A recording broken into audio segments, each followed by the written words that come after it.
Bueno, hola, esta es una charla brindada por el Movimiento CEGES Córdoba el día jueves 15 de noviembre a las 20 horas en la Academia Nacional de Ciencias de la Ciudad de Córdoba. Así que vamos a empezar. Primero les voy a contar brevemente de qué se trata el Movimiento CEGES, ya que la charla se relaciona directamente con su propuesta. El Movimiento CEGES es un movimiento social no violento de alcance global que no reconoce naciones, razas, credos, religiones ni ninguna otra división arbitraria, y que aboga por la sostenibilidad de la sociedad mediante la aplicación de un nuevo modelo socioeconómico denominado economía basada en recursos. Y esto se fundamenta básicamente en dos puntos. Uno es que el sistema socioeconómico actual, llamado capitalismo o libre mercado en su máxima expresión, está obsoleto y se está tornando perjudicial para el bienestar social y medioambiental. Y dos, que no tenemos por qué vivir de esta manera, ¿sí? Sumergidos entre violencia, guerra, pobreza, marginalidad, el hambre, muertes por enfermedades prevenibles, contaminación de la naturaleza, entre otras cosas, ya que disponemos de los recursos, tenemos los conocimientos y la tecnología como para construir una sociedad abundante y sostenible que nos permita, como mínimo, satisfacer las necesidades básicas de todos los seres humanos del planeta. El modelo propuesto, la economía basada en recursos, está ampliamente fundamentado, pero no es el objetivo de esta charla profundizar en la misma. Pero sepan que se basa en los siguientes pilares: aplicación del método científico para la toma de decisiones a nivel social, superación del trabajo monótono y repetitivo a través de la automatización, superación de la necesidad de utilizar el dinero, declaración de los recursos del planeta como patrimonio común de toda la humanidad, producción dinámicamente equilibrada con la naturaleza y utilización de fuentes de energía renovable. Justamente vamos a hablar del primero, o sea, la aplicación del método científico para la toma de decisiones a nivel social. Y justamente es este uno de los puntos más cuestionados. Generalmente la crítica proviene de personas que no son muy afines a la ciencia y en la población general que no conoce cómo funciona la misma. Probablemente sea porque nuestra formación académica en los colegios primarios y secundarios no se realizan con una formación científica, totalmente comprensible. Así que a continuación les voy a hablar un poquito al respecto. Cabe aclarar de antemano que esto no se trata de ningún absolutismo y que estamos totalmente abiertos al debate racional argumentado, ya que como seres humanos podemos equivocarnos. Y estos conceptos que voy a mencionar seguramente cambiarán dinámicamente con los aportes de nuevas evidencias. Así que vayamos a lo nuestro. Bueno, la ciencia es un producto de la evolución del hombre, que surgió a partir de la aparición y el desarrollo de una parte del cerebro que nos diferencia de todos los seres vivos del planeta y que nos brindó la posibilidad de razonar, que es la corteza cerebral. La ciencia nos ha permitido conocernos a nosotros mismos y a lo que nos rodea, al mismo tiempo que también nos brindó los conocimientos para poder elaborar tecnología y así satisfacer nuestras necesidades y elevar nuestra calidad de vida. La palabra ciencia proviene del latín scientia, que significa conocimiento, y por definición es el conjunto de conocimientos sistemáticamente estructurados y susceptibles de ser articulados uno con los otros. Bueno, un poco tosca, pero esta definición no me gusta mucho, así que les voy a contar un poquito como a mí me gusta explicar esta maravillosa herramienta. La ciencia es lo que nos permitió pasar de un estado de creer que vivíamos en un universo geocéntrico a saber que vivimos en una pequeña y hermosa piedra situada en el brazo alejado de una de las 100.000 millones de galaxias que navegan en un universo en constante expansión. La ciencia es lo que nos permitió saber cómo funciona un árbol y conocer la gran simbiosis que tenemos con estos hermosos seres vivos que cuidan el suelo y nos proveen de energía. La ciencia es lo que nos permitió saber que la causa de nuestras enfermedades y padecimientos no son producidos por dioses y demonios, sino por múltiples factores biológicos, sociales, ambientales y psicológicos. Y esta es una de mis favoritas, y es que la ciencia nos permitió saber cómo hacer que un poco de tierra sea transformado en plaquetas y circuitos electrónicos y así construir computadoras y todo lo derivado de ellos. En fin, cualquier persona que no se emocione con esto no tiene corazón y realmente no valora lo que tiene hoy, ya que todo lo que tenemos está desarrollado por los conocimientos brindados por la ciencia. Desde la silla en la que ustedes están sentados viendo esta presentación hasta un timbre, cosas cotidianas han sido elaborados a partir de los conocimientos brindados por la ciencia. Está bien, muchos pueden decir, bueno, está bien, está perfecto, que la ciencia nos brinde respuestas sobre el universo, el reino vegetal, la tecnología y demás. Pero ¿qué tiene para decir la ciencia en la organización de una sociedad? Muchísimo. Pero vamos un poco donde estamos parados ahora para comprender mejor el punto. Hoy en día, la mayoría de los políticos son abogados o economistas. No hace falta ser un hacker informático o un agente cubierto para investigar esto. Con entrar a las páginas del gobierno y ver el currículum de los políticos que ocupan los cargos de jerarquía, van a poder llegar a las mismas conclusiones. Esta situación significa, y quiero que presten atención acá, que personas sin conocimientos técnicos sobre cómo resolver problemas, que a su vez son dueños de empresas, accionistas de estas empresas o amigos de dueños, en el mejor de los casos, están en el poder dirigiendo nuestro futuro como sociedad. Por lo que no debería sorprendernos que la mayoría de las leyes que son aprobadas son ventajosas para las clases altas y no para toda la población. Quizás ustedes se estarán preguntando por qué la gente que está en el poder debería saber sobre ciencia o si se resolverían los problemas, si es así. Bueno, para entender el punto a donde quiero llegar es necesario ver dónde estamos parados ahora. Y esto empieza con la democracia. Democracia es una palabra muy prostituida que ha sido utilizada erróneamente durante muchos siglos. Es una palabra que deriva del griego democratia, de demos pueblo y kratos poder, originada hace unos 2500 años entre el V y IV siglo a.C., para denotar el sistema político que existía en algunas ciudades-estado de Grecia como Atenas. Está bien, es muy extenso hablar al respecto, pero en resumen la democracia es una forma de gobierno en la cual todos los ciudadanos tienen igual voz en las decisiones que afectan a su vida. Y como lo demuestra Quino en este capítulo de Mafalda, ningún país en el mundo usa y ha usado jamás este sistema llamado democracia. Y el motivo es muy simple, y es justamente la logística. Traten de pensarlo por un momento, ¿sí? Al principio, en las ciudades pequeñas, como de unos pocos cientos de habitantes, quizás podría haber funcionado, pero el aumento de la población llevó a un aumento del número de participantes, lo que evidentemente aumentó la dificultad.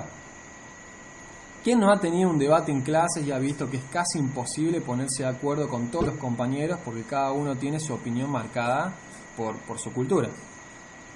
Por lo que, para solucionar este inconveniente, surgió el concepto de democracia representativa, que, bueno, ya todos sabemos cómo terminó. Pero, nuevamente, gracias a nuestra querida ciencia, muchos han recuperado sus esperanzas de establecer una democracia con la posibilidad que nos brinda la tecnología de hoy en día.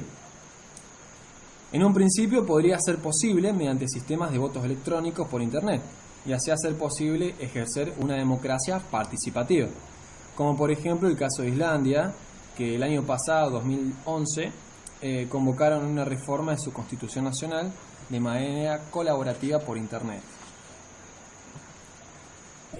Pero ¿qué pasa? Cuando examinamos la cuestión más a fondo, surgen algunos problemitas serios. Hay miles de cosas que necesitan que tomemos una decisión, como por ejemplo, cuál será el método por el cual extraigamos minerales del suelo, de qué manera distribuiremos los recursos para desarrollar un sistema sanitario eficiente, cómo prepararnos para catástrofes naturales y qué medidas tomaremos al respecto, de qué manera obtendremos nuestros alimentos, cuál es el mejor método de educación para nuestro contexto sociocultural y así, todas las que ustedes quieran. Piénsenlo por un momento. ¿Acaso vamos a votar todos juntos como nación cada uno de estos asuntos? Bueno, suponiendo que sí, que sean las condiciones. Y todos podemos votar juntos como nación cada uno de estos puntos. Ahora les hago otra pregunta. ¿Cómo podemos estar seguros de que elegimos la mejor opción disponible en cada momento? Y quiero que lo piensen para ustedes mismos y que reflexionen al respecto de manera sincera si se sienten capaces de hacer una votación consciente sobre las preguntas anteriores. A menos que seas un especialista en el área, creo que van a ser muy pocas las personas. Pero para entender mejor este problema vamos a hacer una pequeña analogía. Supongamos que tenés un hijo y cuando le estabas cambiando los pañales le descubrís estas manchas en el cuello y en la cara. ¿Qué vas a hacer? ¿Llamarías a todos tus amigos para tener una votación democrática sobre qué deberías hacer a continuación? O, como hace la mayoría de las personas, acudirías a algún médico calificado, el cual lo tratará si tiene los conocimientos adecuados o de última lo derivará a un pediatra, un dermatólogo o un alergista. ¿Por qué sucede esto? Esta confianza hacia el profesional de la salud radica en que usamos prácticas científicas bien establecidas que pueden ser estudiadas, testeadas, comprobadas y mejoradas constantemente. Y está muy claro para la mayoría de las personas cuál es el procedimiento a seguir cuando se trata de su salud. Y esto se debe a que tiene un efecto muy directo sobre sus vidas y pueden ver el resultado en relativamente poco tiempo. Sin embargo, cuando se trata de la administración general de la sociedad, la mayoría rechaza la idea de que la ciencia tenga algo para decir al respecto, teniendo la ilusión de que el método científico es ajeno al funcionamiento de la sociedad. Y aquí pasamos a nuestro tema en cuestión. El método científico es bastante claro, bastante directo y muy fácil de describir, pero por alguna razón es muy difícil de entender para el público en general. Probablemente sea porque, como dije anteriormente, no tenemos formación científica desde las escuelas, sino que éstas se basan en memorizar y no razonar ni aplicar el pensamiento crítico. Pero el método científico consiste básicamente en, primero, recopilar toda la información disponible, artículos, trabajos, proyecciones, análisis y cualquier otra cosa que puedas encontrar que se relacione con el tema en cuestión. Esta información tiene que ser fidedigna y lo más objetiva posible. Está bien, ya sé, es inútil fingir que podemos alcanzar una absoluta objetividad, ya que siempre se puede colar algún error o sesgo cognitivo. Somos seres humanos, es totalmente comprensible, por lo que, para evitar esto, utilizamos los estudios multicéntricos, randomizados, revisados por pares y con grandes muestras. Y si bien esto no nos permite ser totalmente objetivos, sí nos permite disminuir la subjetividad, cosa que no es menos importante. El segundo paso es que con toda esta información generamos nuestra hipótesis o nuestra pregunta sobre el problema en cuestión. Tercero, realizamos una experimentación o, en el caso de hoy que tenemos las tecnologías, podemos hacer una simulación por computadora. En caso de que no resulte como nosotros queremos, podemos volver al paso 2 nuevamente y generar otra hipótesis para así volver a experimentar y todas las veces que ustedes quieran repetir el paso 2 y 3. Finalmente vamos a obtener una conclusión. Como podrán ver, en este proceso no existen las opiniones y todos sabemos lo mucho que nos gusta opinar. Todos somos opinólogos. No tengo nada en contra de la opinión, ya que es parte de la libre expresión, pero sí la considero peligrosa en ciertas situaciones, como por ejemplo operar un corazón o construir un puente. Ningún ingeniero civil basa sus construcciones en opiniones, ni ningún cirujano realiza sus operaciones según sus gustos. Se basan en conocimiento científico bien establecido y conocido. Por lo que podemos extrapolar que no existe una forma comunista de hacer paneles solares, una forma anarquista de construir autos, ni una forma neoliberal de construir generadores eólicos. Simplemente se hacen. También sería interesante aclarar que el método científico no es algo ajeno al ser humano, ¿sí? No es algo ajeno al ser humano, somos nosotros los que lo ejecutamos, y como tal se pueden colar errores de interpretación y sesgos cognitivos. Por lo que, como mencionamos anteriormente, utilizamos las máquinas para hacer mediciones, las revisiones por pares, el doble ciego y las grandes muestras para disminuir la subjetividad. Otro punto a aclarar es que la ciencia es una herramienta y como tal no tiene voluntad, por lo que asumir a la ciencia como productora de cosas malas es una falacia, ya que el problema son los hombres, no la ciencia. Esta puede usarse para construir una bomba nuclear o para desarrollar purificadores de agua. Lo mismo se aplica para los intereses económicos. Ya sé, están pensando que hablo de una tecnocracia. No, y veamos por qué. Tecnocracia quiere decir, en cortos puntos, gobierno de los técnicos. O sea, una forma de gobierno en la que ingenieros, científicos, profesionales de la salud y técnicos tienen el control de la toma de decisiones de sus respectivos campos. Bueno, esto podría ser parcialmente bueno, pero en un gobierno tecnocrático existen otros problemas. Y es que el hecho de que haya expertos tomando decisiones no asegura de ninguna manera que estos no sean influenciados por grupos poderosos para actuar de alguna manera a expensas del resto de la población, dando como producto lo mismo que tenemos ahora.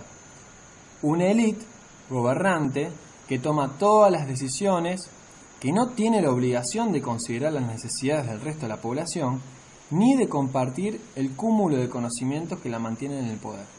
Así que no estoy hablando de tecnocracia.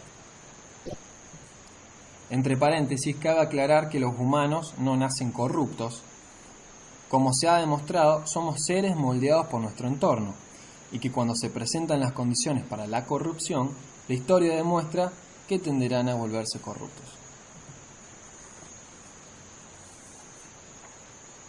Los sistemas sociales, feudalismo, monarquía, comunismo, fascismo, capitalismo, hasta ahora se han basado en buena parte en ideologías concebidas en un cierto contexto sociocultural y han sido impuestos en la sociedad con resultados bastante desastrosos tarde o temprano. ¿Por qué? Y las reglas eran simples. Si obedeces y estás de acuerdo con la ideología vigente, estabas muy bien, no había ningún problema. En caso contrario, como sucedió en Argentina hace unas décadas y todos sabemos, si estabas en contra de la ideología vigente, probablemente te encarcelaban, asesinaban, torturaban o te asignaban el título de terrorista o subversivo en el mejor de los casos. Y esto es porque la estrategia más común empleada por aquellos que tienen el poder para mantener su poder es mantener a la población ignorante, temerosa, distraída o una combinación de estas. Y esto nos lleva a que la única manera de establecer un sistema social con final feliz, ninguna forma de gobierno debe ser impuesta contra la voluntad de la gente. Que quede claro eso, ninguna forma de gobierno debe ser impuesta. Por lo que un sistema que utilice el método científico, como el que proponemos nosotros, para la toma de decisiones y que sea impuesto en la sociedad, no es mejor que cualquier otra forma de gobierno si determinadas condiciones no preceden a la creación de esta nueva forma de gobierno. ¿Y cuáles son estas condiciones? Bueno, el primero es que los valores sociales y morales deben cambiar. Debemos pasar de ser una sociedad basada en el individualismo, la competencia, el lucro y la superficialidad, a ser una sociedad basada en la colaboración, la integridad, la empatía, la paz y el amor. Estos valores hacen que los problemas que vemos hoy sean totalmente inaceptables y promuevan el cambio. Es decir, si los valores no cambian, no va a pasar nada. Miles de millones de personas continuarán muriendo de hambre y no tendrán acceso a los recursos para satisfacer ni sus necesidades básicas, mientras que el 1% más rico seguirá acumulando riquezas. O mejor dicho, lo mismo de siempre. La segunda condición es que todo el mundo debe tener acceso a una educación relevante, y esto que quede claro y es la principal diferencia con la tecnocracia. Como lo expresó claramente esta niña en una manifestación en la ciudad de Córdoba, un pueblo educado no se manipula. La única manera de asegurar que una pequeña élite no se aproveche de la situación es que todos seamos instruidos científicamente, lo que no significa que todos sean científicos, ya que algunos van a querer dedicarse a las artes. Pero todo el mundo debería ser capaz de comprender cómo funcionan los procesos de toma de decisiones y se les debería dar todas las herramientas para poder hacer una contribución si es que así lo desean.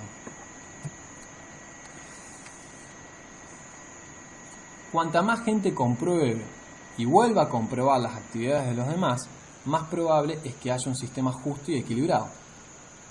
Caso contrario, cuanta más gente sea ignorante del funcionamiento interno de la sociedad, más probable será que se establezca y mantenga una aristocracia.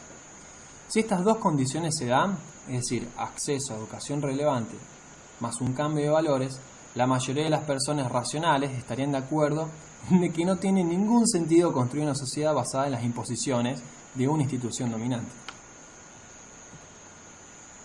Pero para que comprendan un poco mejor cómo funcionaría esto, vamos a hacer una comparación sobre cómo se toman las decisiones en el sistema sociopolítico actual y cómo se tomarían en una economía basada en recursos. Antes que nada, empezamos preguntándonos cuál es el resultado deseado, y esto incluye la meta final y las condiciones que hay que satisfacer para que esto suceda. Para ello, debemos comenzar con el sistema de valores en la sociedad, como lo dijimos anteriormente. Algo así como un común acuerdo entre todos para empezar a trabajar, que se podría resumir en que sea beneficioso para todos. En términos más simples, queremos maximizar el bienestar de todo el mundo y esto necesita adaptarse de acuerdo a la situación, ¿sí? Que quede claro que el máximo beneficio para todos es nuestro norte y objetivo a seguir, y en base a eso se tomarán todas las decisiones. Por ejemplo, el movimiento Zeigeist es una organización que aboga por la sostenibilidad y reconoce que todos los países deben desarmarse y aprender a compartir ideas y recursos si esperamos sobrevivir a largo plazo. Por lo que las soluciones a las que se llega y que se promueven tienen la intención de ayudar a todos en el planeta y no a un grupo selecto.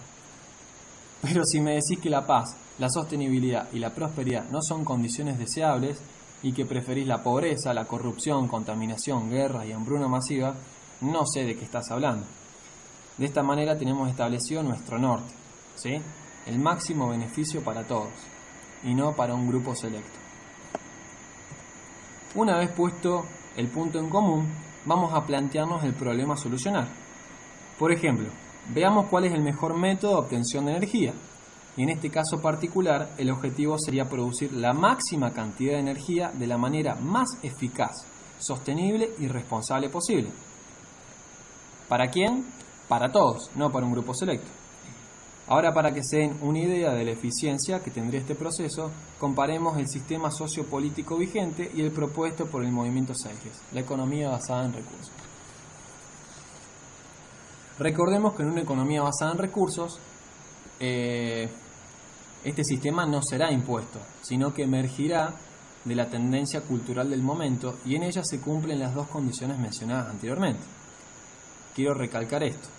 Al mismo tiempo que tenemos marcado nuestro norte, es decir, otra vez maximizar el beneficio para todos. Planteo el problema a aquellas personas que sean capaces de ofrecer una solución, se reunirían y aplicarían el método científico.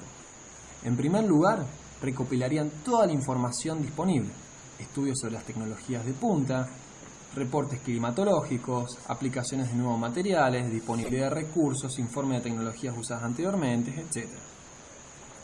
En base a esta información, establecemos nuestras hipótesis, como por ejemplo, ¿cuáles son los impactos medioambientales de la extracción, producción, uso y desecho de la tecnología a utilizar?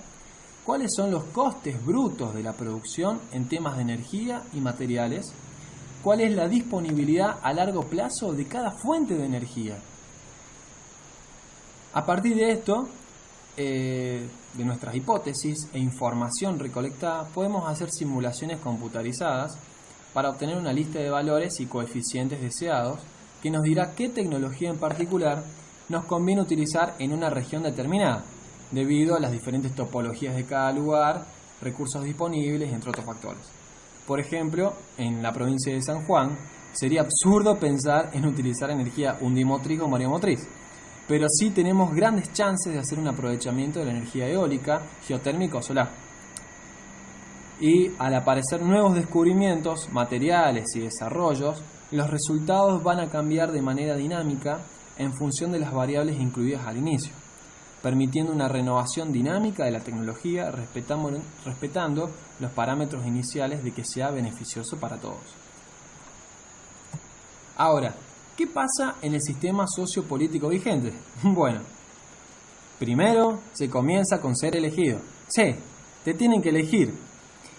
Y parece no importar si tenés alguna habilidad técnica, entendimiento o conocimiento sobre cómo resolver ciertos problemas. Esto es algo así como un concurso de popularidad y como tal se aplican las siguientes reglas del juego. Cuanto mayor sea la cantidad de dinero que dispones para tu campaña, mayor probabilidad de éxito. En el proceso vas a tener que aceptar compromisos y donaciones, la gran mayoría de las cuales vendrán de corporaciones y bancos que pedirán tu obediente cooperación cuando llegue el momento. Una vez elegido, tenés que reunir a un grupo de científicos y técnicos para el estudio de un problema en particular del que no tenés ningún conocimiento y que no podés evaluar la validez de los resultados obtenidos porque no sabes nada al respecto. Cabe aclarar que a veces estos científicos y especialistas son hombres y mujeres de las corporaciones que financiaron tu campaña política y actúan por el interés de los accionistas y no por la sólida evidencia científica en beneficio del planeta y de la gente, ya que al final lo que importan son las ganancias.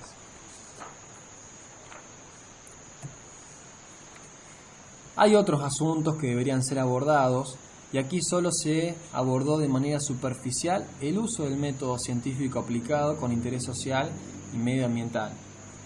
Y recuerde que en ciencia todo es emergente, por lo que cosas que consideramos ciertas hoy quizás sean probadas erróneas mañana. Y eso es lo más lindo. En este caso los errores serán corregidos y las teorías actualizadas, como así también lo hará su aplicación técnica. Esto no es una búsqueda de perfección. La perfección es imposible en el mundo práctico. Entender ciencia es entender que sistemas perfectos en el mundo natural no es posible. Esto se trata de esforzarnos por elaborar cada vez mejores teorías que se adapten a nuestras situaciones emergentes y dinámicas. Pero la realidad es que el actual paradigma de crecimiento económico infinito no solo es matemáticamente insostenible, sino que es ecológicamente perjudicial, y una cosa está bastante clara: el capitalismo requiere de consumo perpetuo y crecimiento constante.